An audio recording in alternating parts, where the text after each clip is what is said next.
Dāmas un kungi, šī te ir pasaules slavenā miele, ļoti labs aparāts, teikšu, kā ir. Nav no tām jaunākajām, bet arī nav vēl pati vecākā. Ļoti labs modelis, strādā tiešām ilgi un dikti. Nodedzis sildītājs.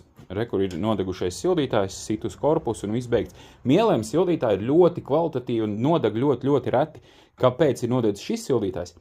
Te ir tāds vērķis, šodien te, kurš iet tur iekšā, kuram piepildoties ūdenim, ūdens kāp šeit augšā, šeit tālāk spiežās gaisiņš, uzspiež šeit uz membrānu un nostrādās slēdzītes, viņš zina, cik daudz ūdens ir iekšā. Šis te ir ciet, un acīm redzot, viņš ir domājis, ka ir bākā ūdens, pietiekami daudz, lai sākt sildīšanu, ūdens nav, sildītājs nokūp. Tālūk, ja domājies, šitās te nieks, tā nav mielas vaina, tas ir atkal redz no tā, ko mēs liekam iekšā un ko mēs mazgājam, acīm redzot, ir nedaudz aizaudus, un tāpēc ir aizķepts šis te ciet. Gaisiņš uz augšu nenāk, tad, kad ūdens tek iekšā, un tas nesaprot, ir ūdens vai nav iekšā, un tāpēc nodeg sildītājs. Tālūk.